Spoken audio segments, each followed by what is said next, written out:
Assalamu alaikum and welcome to the Habibis podcast. Three game developers drinking good Arab tea. I'm your host, Osama Dorias. And I am Fauzi Mesmar, and I was on time today. Wow, wow. Were you? Were you really though? It's noteworthy what he is. I was though. on Give him Arab this. time, baby. And I am Rami Ismail. And I was on time this episode. He was. It was very good. I don't know. Like, I guess I'll kick it off then, since Fauzi already did his segment. Like, that was it. That's my biggest accomplishment this week, is being almost on time. Yeah, I don't know. I played some video games, as I do. The first one was an indie game called Nuts, and it is made by a small team of developers I've known for a long time. So it was really exciting for me to get to play that. So let me try and explain it. It's a surveillance game where you have to surveil your targets using cameras. So you set up your cameras around the level, and then you have to make sure that your target is in view at specific moments. Your targets are squirrels. I see where the name comes from now. Exactly. You're trying to surveil these squirrels, and it kind of plays like an inverted tower defense, I guess. You set up your turrets in such a way that they will see the squirrels, and then you go back to your headquarters, which is like a little caravan or like a little building. You hit the record button, and then it turns night, and then you hit play on the videotape, and you see the squirrels through the cameras. And you kind of have to like extrapolate, okay, so the squirrel ran by my camera, so I guess I have to turn this camera around or like pick it up and move it back 30 feet or like 10 meters, and then try again. But you're continuously trying to adjust for these squirrels. And let me tell you, first level, very straightforward. You see the squirrel, you go, okay, let's follow it. But then as the game goes, there's like fake squirrels. There's like the wrong squirrels. There's squirrels that like run towards your camera, and then you go like, okay, move 10 meters back. And then the step after your camera just goes left, and you're like, what are you? So by now I want to have these squirrels for dinner, like at some point. Like, our food episode was last week, Rami. I'm sorry. Right. Stay on topic. But there's a sort of like a mystery story, like a thriller-esque mystery story going in the background, and it's very pretty. It's using color in a very interesting way. Every level has like a color, and the game is sort of entirely that color, kind of monochromatic almost. It's really nice. I'm playing it on Switch, and you can definitely tell that performance-wise, it's pushing it. Okay. The main question I have is, you do this over multiple nights in order to find out where the squirrels are coming from for each location or for each sequence, right? Are they scripted, the squirrels, or is it like they're randomly playing like through an AI? Like no, they're scripted. So they're scripted. So it's exactly, regardless of where you put your camera, they're going to play the exact same scene, the exact same route. Yeah. So the squirrels always want. They even say it at the start, like the squirrels are very like they're very ritual squirrels. Predictable. So, they'll run the exact same route every night. But like there's a level where the squirrel jumps across like a little gap. And I just didn't know squirrels could do that in the game. I guess squirrels can do that in real life. I don't have much experience with squirrels, to be honest. They're jumpers. I've seen them jump. Right. So I was just like, okay, well, he's walking up this rock, so he's got to come down this rock again. So I set my cameras up around the rock, and I just waited, and there was no squirrel. And I'm like, where did the squirrel go? So I went up the rock, and I put a camera on the rock, and the squirrel just ran by me. And I'm like, does this squirrel jump? So I put the camera on the other side, and yep, there it goes. It jumped. And like every time you set up your cameras and you want to see the squirrels, you go back to the caravan. It turns night, and then you watch the recording back. It's very physical, all of the interaction. So if you get your mission via piece of paper that comes in via fax. You grab the piece of paper, you put it on the whiteboard, and then you read it. Right? You print a camera. You have to turn this little knob on the printer to be set to the right screen, and then use it. Hit the print button, the piece of paper comes out, you grab the piece of paper, you put it in the fax it. So it's this nice little physical space. that you play around with. You can rotate the camera with this little knob on the camera, and you can just kind of like, like one of those tripod extensions that lets you move the camera a bit, where you can like sort of rotate it. So it is a very interesting interaction model. Like the way you interact with everything is just very, very physical, very nice, kind of pleasant. And then the squirrels are just the worst. I'm really enjoying the game. It's a 3D game. Yeah, it's 3D. Yeah. And like I said, it has to be your style, but it's pretty, right? It's not like we use 3D. This is like properly considered as an aesthetic of how it looks and what it does. So I'm really enjoying it. I ran into a save/load bug that removed my progress on the hardest chapter of the game so far. Oh, no. So I have to do that chapter again, and I'm not super looking forward to it, but I'm enjoying what I'm playing so far. That's cool. It's a hard game to Google, I'll tell you that much. I also played the new Mario, Super Mario 3D World. I mean, it's the Wii U one, right? Yeah, right, it's the Wii U one that re-released. They added a new part called Bowser's Fury, but I'm playing through the Wii U part, and it's as good. It's as good as I remember. It's well done. I put in a lot of time in that game with my kids. We loved it. And I'm still so worried about that yellow cat Mario, man. Like every time I say, I'm like, oh, that's weird. Like I'm not okay with like the growing out of your body when you eat a mushroom. That's messed up. And like fireballs, a little uncomfortable. But turning into a yellow cat, I would go see a doctor. Like I'm not sure about this one. It's the most uncomfortable metamorphosis, that's for sure. Right. Seems like it. So that's good so far. And I've started on the new season of Destiny. And that is very good. Exceptionally good. They redid the main structure of the game. So that normally it kind of leaves you to do what you want, right? And this time what they've done is they've added these optional weekly challenges, and the weekly challenges really feed back into the activities in the game, and they're smart because you have this bounty system, and it seemingly randomly generates a weekly bounty and then daily bounties, and you grab them and they give you progress. But the problem with that system is because they are or feel somewhat random, they don't have interesting interplay, right? So you might be having to do one thing for the one bounty and then another thing for the other bounty. You need to carry one weapon for the one bounty and the other for the other, and it never feels satisfying. It always felt kind of like, I got to do the grind, right? These weekly challenges, they seem custom designed. Well, they are custom designed. There's no way they're not custom designed because their interplay is great. Like one of them will get you progress towards that challenge, but also a little bit in the other one. So now you're like, okay, I should finish that one, right? Like check off the box. And then that one plays a little bit into the next one. And so for the first time since I've started playing Destiny, the game is sort of telling you like, hey, if you just check these 10 boxes, right, this week, then you'll be up to date on the story. You'll be up to date on the power curve. You'll be up to date on what is happening in the game. You'll have played some strikes. You'll have played some PvP. You'll have played some Gambit, which is a Destiny unique mode. And you can leave. You know, you can come back or you can grind more. That's up to you. Next week, more challenges. And they've already said that if you don't complete the challenges during that week, they'll just stay.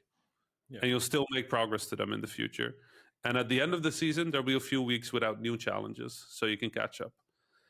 And, you know, games as a service is hard to design. It's hard to design a structure. It's hard to design something satisfying. I think they really nailed it on this one.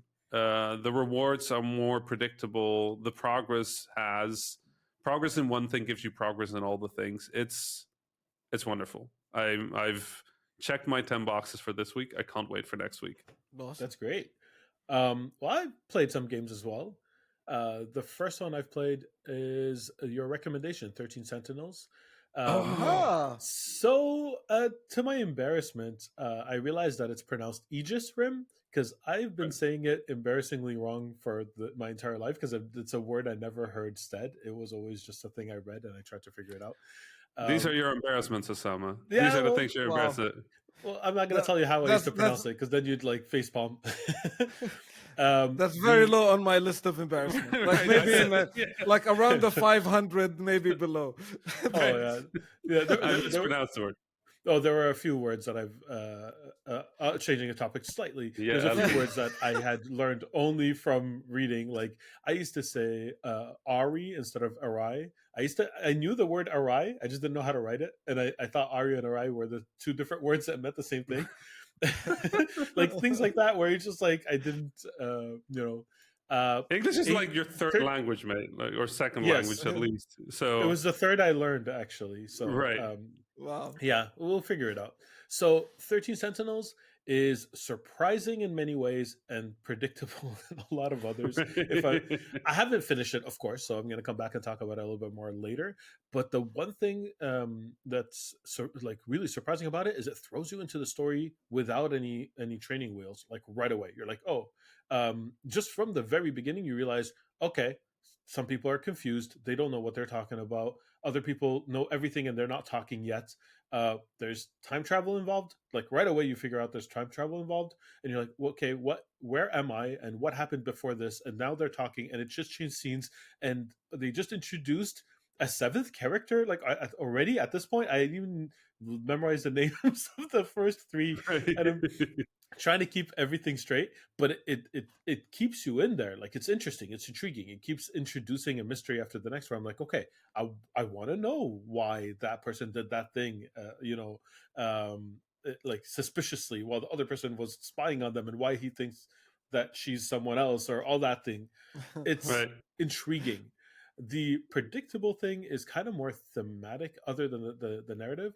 Like it's another thing based in the school, like in Japanese school with giant robots. Like I don't know yet because it's still at the beginning, so maybe they're going to introduce other thematic elements that are new or fresh. But right now, it's like it's such a mishmash of new and interesting takes, like mechanically, and like how it is that you're talking to people is still visually like interesting, like the UX experience of it, of like you have all these thoughts, and you like it's hard to describe without visuals, but like you could like look back at characters and like think about them. Like basically you click on their name, and you have like an internal monologue of who they are, and it's a good refresher because they introduce so many things so quickly. Sometimes like, wait, they just mentioned that person's name, who is this person?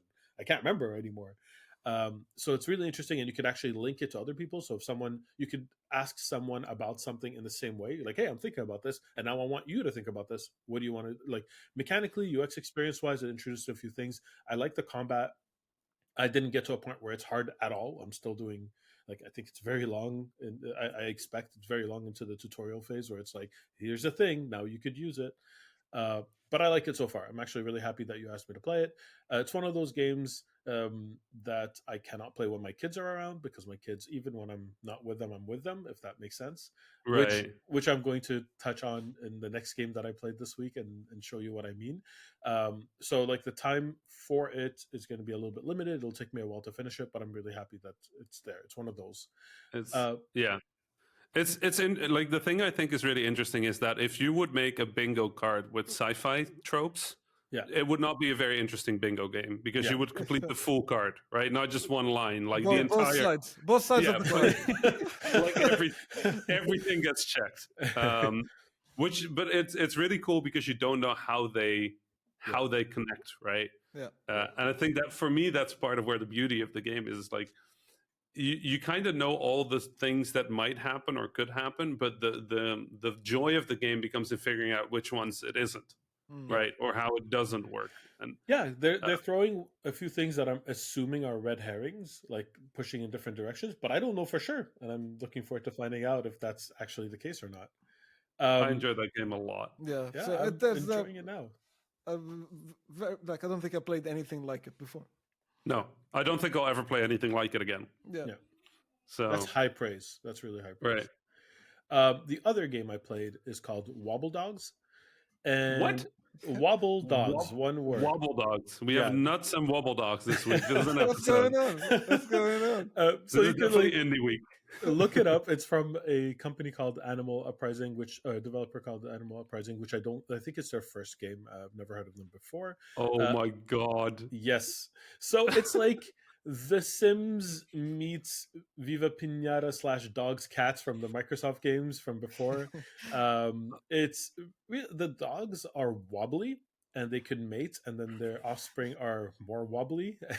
That's like the pitch of the game. So what's Yeah. interesting is it was recommended to me, so I got it and I started playing it, and then I couldn't get far into it, even though I was enjoying it, because my daughter was like, "What's that?"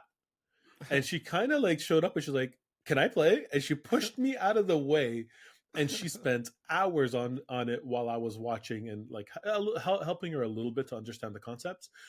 What's cool about it is that there's discovery all along, because they're wobble dogs and not just dogs. They behave and they do things differently. Like when they mate, they kind of enter like a cocoon, and then they emerge with like a spawn. So like they do things like that to, I think, maybe so they keep it a little bit PG I was for just about to say, kids. I don't think I want the alternative in a video game. No, Like, yeah, but it's not even like the usual. There's a little dog house, and they go inside, and there's a heart that comes up. Like there's not their usual tropes with this. Where here they just throw it out. They're like, nope, this is a right. wobble dog. It's like it behaves completely differently. The foods that you feed it are kind of hilarious, like French fries and hot dogs and things like that. Like you're not actually feeding it anything that you would normally have as a staple food. It's very colorful, and my daughter just completely latched onto it. It's absolutely up her alley because she loved Viva Pinata. I reintroduced Viva Pinata to her because it was a game I bought because I thought my wife would love it, and then at one point I sat down to show her how to play because she had never played a sim game before, and she just like, oh, I'm not really interested. I'm like, no, it's really good. And next thing I knew, I unlocked the achievement for 50 hours, and I'm like, well, I guess this is a game for me. Yeah. So I So do you? So do you understand now? No, I'll show you more. No. I'll show you more. Yeah, that's pretty much it. So I absolutely love Viva Pinata. She's like, and Osama, I went to work and came back. That was 2 days ago. Those are great games. I really like that. I used to play The Sims too a while back, and my daughters absolutely love The Sims. My son loves City Skyline. Like it runs in the family. We like these kind of games. So when my daughter saw it, she kind of pushed me out of the way. So this is a game I have to wait until my kids go to sleep so I could get a chance to play, which is a good, that's It's a good problem. yeah. I It's a good remember problem seeing to the have. trailer for this. Now that I'm seeing the screenshots. Yeah. Yeah, the trailer for this, but it's not just a sim game, right? This is No. also a puzzle game and like Yes. weird systems everywhere. Everything is ridiculous, but It's also exactly. everything is a system.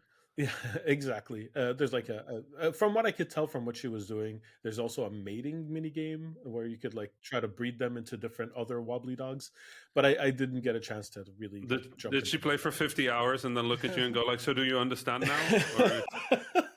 Yeah, you could say that. Right? Yeah, it's That close to runs in that. the She's like, family too. pretty much. I mean, genetics, they're weird. Right. What about you, Fauzi? What'd you play this week? I only played the medium. I wanted to complete to finish the game. I spoke about it last week, so I spoke about the mechanics mostly and how the game runs. Finishing it through, like what I think about the game right now. So, like having seen most of the game, is that the puzzles are interesting and fun for what they are, but they never like really present a level of challenge that makes the puzzles the thing you want to play the game for. Mm-hmm. The game doesn't have combat, and it has stealth sections, but like it's not a stealth game. It's not there's no combat with the monsters, so it doesn't make it a survival horror game because you're not managing resources or anything like that. So it's not really the spooky part or the combat that you're playing the game for. It stands most entirely on its narrative, right? So like you're playing it for the story. And I've been thinking about this because I felt that the way the story was given to me, like first of all, it felt slow paced and at some sort. The character movement and how you explore things was a bit slow. That's part of it. But there's another part. Like as I'm playing the game, kind of thinking to myself, why is the story losing me, and why is it not captivating for me as I'm playing it? And then like I noticed that the developers kind of put themselves in an interesting situation with the decisions that they've made, in which like you are your own person, kind of venturing into an unknown place. So Mm-hmm. therefore, any kind of revelation or story comes out as exposition. The Mm, character is kind of thinking out loud. mm. It's like, and that's like, why a lot of games kind of put other characters there, or like, why The Last of Us is so loved is because there's the two characters are kind of riffing off of each other, Yeah, Right. or that like they discovering speak to each each other. other about a certain topic. So like, not only do the revelations come out naturally, but also like you come to know those characters because you know how they react to things. Yeah. Whereas in Marianne's case, whenever she wanted to talk, she's mostly talking about, looks like something happened here. Mm. That explains why the ladder was broken 5 minutes ago. Every line sounds exposition, or like, Right. so he was murdered. What could that mean? And just like Yeah, this body in a puddle with like their arms ripped yeah, off, and she's like, yeah, hmm, yeah. looks murdered. It's like, Exactly. So, by the way, all of these examples are made up, so there's no spoilers in anything I right. said. Thank you. Um, but there's a lot of that level of exposition. So like when something happens to Marianne, I'm also not connected to her because I don't know her. You Yeah. know, Right. I don't know how she reacts to things. I don't know how she feels about things. All I know is that she is going through this thing, and I hear her thoughts. That is mostly exposition and narrative. Right. Uh, It's not how she feels about it. It's how you should feel about it. Yeah, exactly. Right. Or like this Right. thing that you should know by yourself, I'm also telling it to you, which gives you Right. like, Yeah. a bit of a Zelda support character kind of annoyance. Like, yeah, Right. Fee, I know. Right. I'm pushing the box. Yeah. Don't tell me that I need to push the box. I am pushing the box. So I like how Uncharted kind of does that with puzzles where they just let you push the box at the beginning. And then if you don't Mhm. push the box, then they tell you, hey, that box looks interesting. And then if you Yes, still don't push the box, they'll Right. say, hey, idiot, go push the box. yes, Maybe they Yep. could try exactly. something like that with exposition too, where they're like, initially just, comment on the thing's existence and how you feel about it. And then Yeah. if the I was, person just lingers, give them more. Yeah.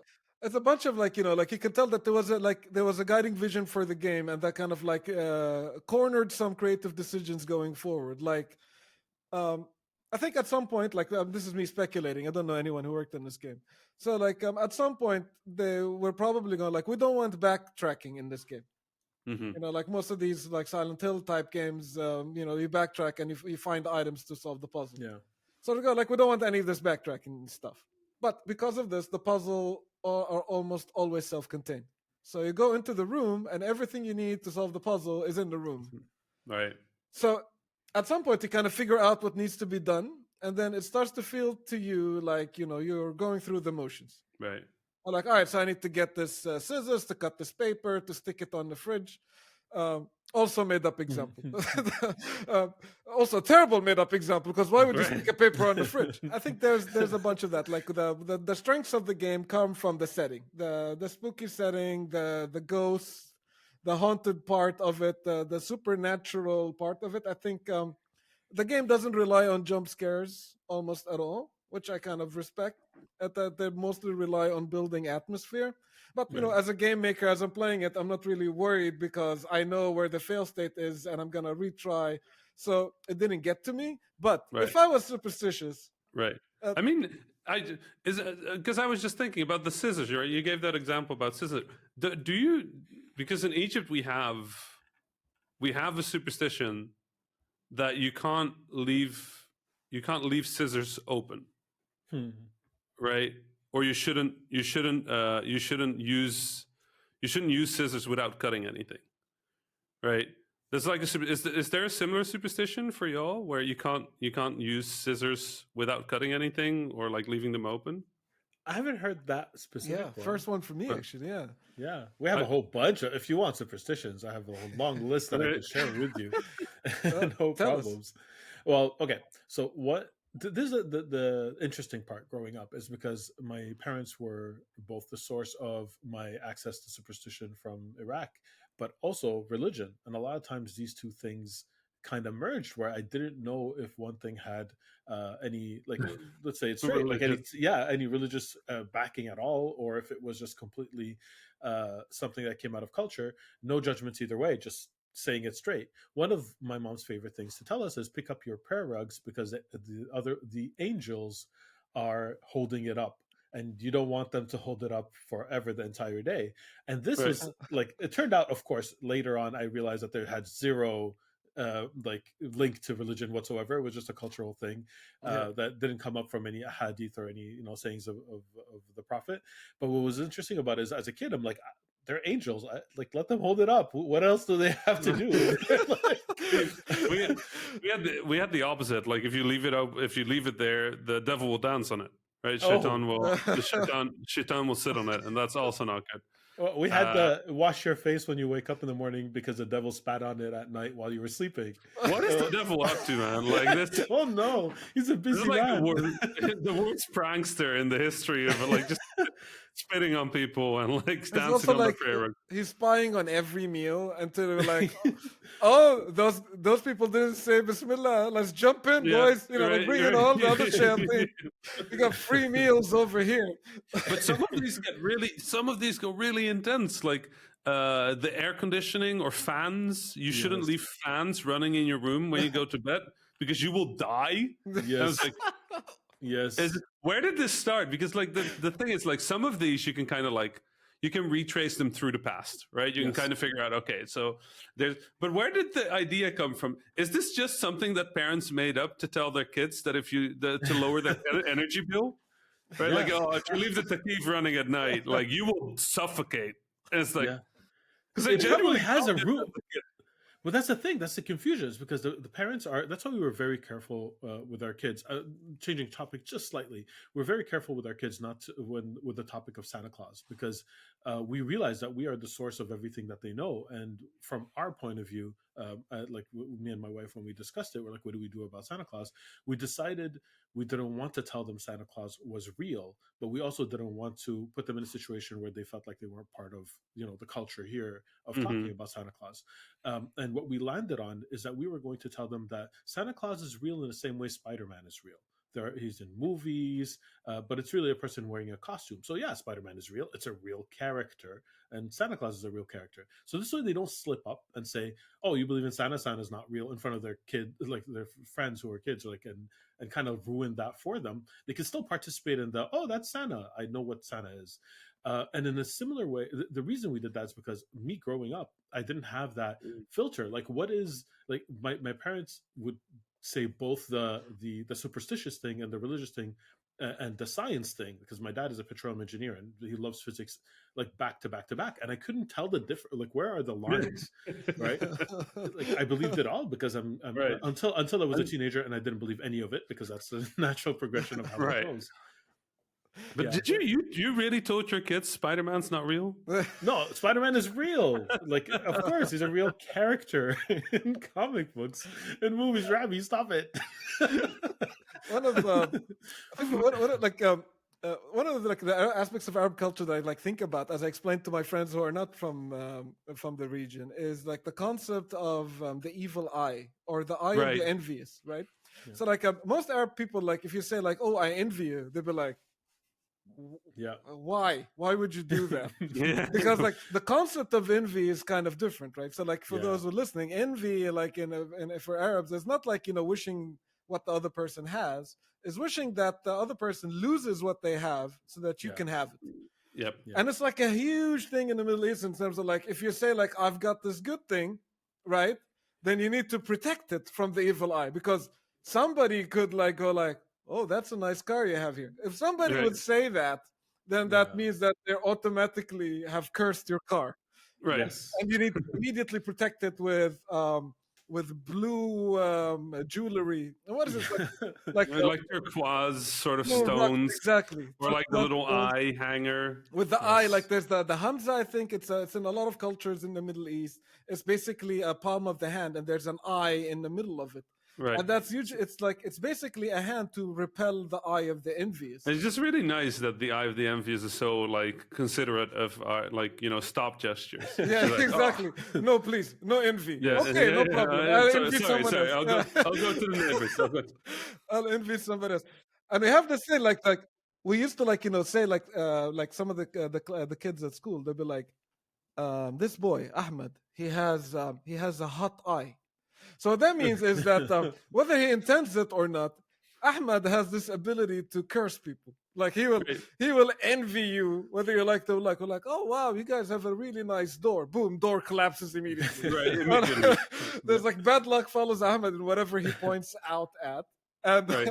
and it constantly like, you need to like protect yourself from his eye or anything like that. Yeah. The most extreme version of that I've encountered is I used to work in retail at one point with this Lebanese guy who I'm not kidding. I complimented his shirt and he's like, he took it off and gave it to me. He's like, here, it's yours. And like in his eyes, it's like, this is the sacrifice I'm making so that the Not hasad have to doesn't deal. hit me and something else worse happens to me later. Yeah. No, I don't know. I've always been fascinated by, because like so my family is Muslim, right? Like Egyptian Muslims, and it's the religion is kind of very clear about the idea of superstition being not right, right? Mumbo jumbo. Yeah. But then I would look at my grandma, and she would lay in bed at night, and she would start pointing up at the ceiling with her finger, and make a circle with her hand, and then point at the door. Huh. And I would ask, like, what are you doing? And she'd be like, well, first I catch the evil spirits, and then I point them at the door. Clearly. And like, you're that powerful that you can collect these spirits, and then just like be like, and out you go. You can't find the remote control, but you could do Right. it. Right. Yeah. But it was stuff like that, like shoes have to be sold down, right? Yeah. And not just because that's polite. Like the sole of a shoe is an insult, right? In the Arab world, to the point where I had to half unlearn how to sit in Western society, because they sit. I've always been taught, like, if you want to sit sort of in a relaxed state in a talk or something, you sit with your one foot cross over the other, right? So one of your foot would be vertical, and one of your legs would be vertical, and one of your legs would be horizontal, and it's sort of like a relaxed sit. But if I would do that in Egypt, like, I'd be in trouble, because I'm exposing the sole of my shoe to the person sitting next to me. Yeah. The superstition version of that is that like inverted shoes were used for magic or something, and I'm like, yeah, that's not what I wanted to shoes. get at. Like it blurs after a while. Okay, so I used to have an Islamic teacher when I was younger. And I would ask him these questions. They were weird questions, but most of them started with why, right? One of the things I remember is that one of the hadith is that the Prophet Muhammad, because I'm Muslim as well, Prophet Muhammad used to eat in threes. So whenever he ate a thing, it would be an odd number. He would eat 1 date or 3 dates or 5 dates. He wouldn't eat 2 dates or 4 dates. And that confused me. I'm like, why would you do that? So I asked my imam, and he's like, look, the importance it wasn't the number, it was the fact that people were counting, so that they were aware of what goes into their belly. But if you remove the intention behind it from the actual concept, it becomes superstitious. People will like smack your hand and you'll drop 2 dates, and you're like, why are you eating 2 dates? You're supposed to eat 3. And like, but that's not the important part. Like, if I just didn't pay attention, it's not a big deal. The intention is like to have develop this habit where you know what's going into your body, so you're not just like opening up a big bag and eating until your stomach hurts. That's what's there to avoid. If you hit my hand, then now my hand hurts. You're not actually fixing a problem, right? I wonder if there's any superstitions that cross the country lines, because it does sound like each of us have different superstitions, right? Rather than all of us having the same ones. Do you have the one? I once got in trouble when I was a really young kid, because I had heard that if you pinch a bride to be, that'll give you luck in love or something. What? Right. So that's about like that's one. Anyway, so I pinched a bride to be, but also I'm a boy, and that's not. Isn't You're that not. haram? No. That's ultra haram. But like I was like 8 or something. So I was like, this seems fair. Like the 5 people jumped me to be like, no. Not you. Right. So I misunderstood that one. But it's a similar concept to the taking off the shirt part, because if you succumb to one, then you ward off any worst thing that could happen. It's like there's this equilibrium that's met if you pinch someone and cause them a little bit of pain, so a worse thing won't happen to them later. Right. The shoe stuff that you mentioned cross country lines. Like, I think that's pan-Arab. If you show somebody the sole of your shoe, Right. Yeah. It's insult, but that's like more insult rather than superstition. Yeah, I don't think Uh, we agree that that's a magic thing or something. I No. think yeah, we yeah, agree that that's bad. that's Like bad. Yeah, but don't do it. no. Yeah. Do you guys have this thing with like if there's evil spirits or like magic of some sort that you need to get like a special type of incense called bakhur, Yeah. and then you light it up, associate it to a chain. But then what you do with it, I feel like different people have said different things.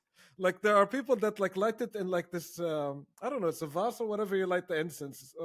What is the container where you light incense in? A container that you light incense in. Yeah. That's Well, Right. yeah. And then you light the incense in that thing, and then you have to jump over it like 7 times.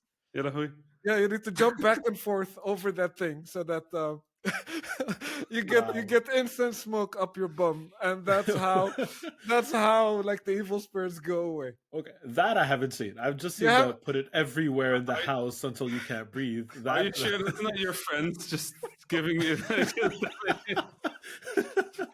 You're the only Jordanian that believes that. Like, What do you mean? I jump over it every day before I go to bed. Oh, of course. For science, you need to record yourself doing that. I need to witness I mean, this. it can't hurt, and it's good exercise. right, that's true. That's true. At least until you get older, and then jumping 7 times over a thing No, is just no, gonna break I'm your kidding. hip or something. There's But this you thing have that the aunties do when soothsaying. like they Yeah. put the container on a chain and then they turn it around Right. and all the aunties they make kissing sounds as they're doing it. They go like, "Oh, I'll protect you from the evil being," as they're Right. doing that. One interesting one is the predictions. So what the women would do often when someone was pregnant is they would have a needle. They'd take the needle, tie a string to it, and put the needle into the like the HB pencils, like with the eraser at the end. Right. They'd stick the needle into the eraser part, and they would dangle the that's where it came from, the dangle the pencil over the belly of the pregnant woman, and if it makes circular motions, then it's the baby's going to be a girl, and if it goes side to side, then the baby's a boy, and they believe it like I've never seen before. Like I'm like I made the mistake once of saying, yeah, this is fun and all, but you don't really believe this, do you? And everyone just paused, looked at me, and said, it happened to this person, and it like confirmation bias was coming out of it. It happened to this person, your mom. Here comes the ship. Yes. Yeah. No, never doubt your aunties. It's like lesson 1 in the Arab world, I think. Like just do not doubt. Doubt your father, it's gonna get you in trouble. Doubt your aunties, that's a lifelong problem, right? Like absolutely. Do not doubt the aunties. I don't know. It's interesting though, because I always like every country, every culture, right, has its superstitions, its beliefs, its cultures. But I feel the ones that I've come across in the Arab world are like so magic-y, right? They're so it's so clear that they're probably pre-Islamic. Yeah. And I always wonder if somebody would look at the Western society. Well, there's a lot of superstitions in many cultures, like the salt, Right. the Friday 13th, like the 13th floor, ladders. exactly. Yeah, We just have really fun ones. Yeah. I think that's it. They're just they're so unbelievably fun and strange, and just like the pencil thing. I think I've heard that. It's cool. I've heard that before. Yeah. Right. Yeah. And the best part about the superstition is that you have a 50% chance of being right. Half the time. With that one. Yeah. It's like a very, very nice odds on that superstition. It's kind But of like I can guess your horoscope if I try 12 times. Right. You can't go wrong with that. How about cats? Are cats good for you? Yeah, Yeah. actually, cats in well, I don't know how it is anymore since the war, but before, basically, cats were just strays, and people would leave out milk for them and food for them. They don't have the same culture as here, where like you let them into your house necessarily. They're more just like they're Right. outside and they just do their thing. Yeah. Right. And black cats? Black cats are bad luck in Jordan. They're not bad luck. They believe that they're. It's interesting. They believe that they're genies Right, the that are spirits. coming to visit the world. And we have this other thing is that if you hear a donkey, what Bay. does the donkey sound name? Baying. baying. If you hear a donkey baying, then they've probably seen a devil. Oh. Yo. Oh, I was wrong. It's actually neighing. I looked it up because I'm like, okay, I made up a word today. Maybe that should be the title of our podcast. Neighing. A donkey neighing. He just disapproves of everything. Oh, nay, nay, but I am a donkey. I feel like there must be somebody who has collected all of these superstitions across the Middle East, right? There must be There must be a book sort of, or something. right. I need to find this book because this is great. Or if I just want to know. I want to know all the ones. I also want to know how normal my family is then. Yeah. Right? Because now I'm just hearing all your stories and all my stories, and I'm like, so which one of these are just in my family? Yeah. And how many of these are actually like Egyptian or Arab? Tell me about it. I'm not jumping over any containers anymore. It's like I've lived my entire life. I'm gonna throw that stuff out the the YouTube door. channel of you just jumping over in. I'd watch that. Yo, what's up, guys? It's your homeboy here. Smash that like button. Jump over that incense. Let's get those legs moving. I think this is a good part, a good point to ask everybody actually to smash that subscribe button for us as well. Oh, nice. Was it? Thank you. So that's it. Actually, the podcast is growing. We're really happy with how well it's doing. The feedback is incredible, and a lot of people have asked us what they could do to help us out with that. And the main thing is, spread the word. Let other people know. If you haven't subscribed yet, if you just bookmarked it or anything, subscriptions do help. Right. Give us feedback, send us emails. All that is great. Just read the notes. And definitely emails. We read them. We all respond to them. We fight each other to see who could respond first. That's how excited we are when we get emails. So right. Our email is info@thehabibis.com. That's I think. the one. I believe right. so. And we have the Discord too, right? Yeah. Yes. Discord's up and running. That's cool. And it's a good time so far. I'm with it. Lots of new people already. It's at discord.thehabibis.com. I just checked. Nice. So you can also go there, I guess. Come hang out. That's it for this week. Thank you all for listening, and see you next week. Salam. Salam.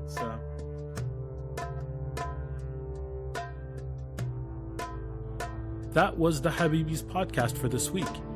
I'm Osama Dorias, your host for this episode. You can find me on Twitter at Osama Dorias. My fellow Habibis were Rami Ismail, you can find on Twitter at @THA_Rami, and Fauzi Mesmar, who you can find on Twitter at Fauzi Mesmar. Send us your questions, stories, suggestions via info@thehabibis.com. Intro and outro music was provided by Malik Zubayla, and the logo was provided by Ibrahim Hamdi. The Habibis is a weekly podcast about 3 game developers drinking good Arab tea, with new episodes launching every Friday, inshallah. If you enjoyed the show, don't forget to subscribe on your favorite podcasting service, or check out thehabibis.com for more information. Thank you for listening, and Assalamu alaikum.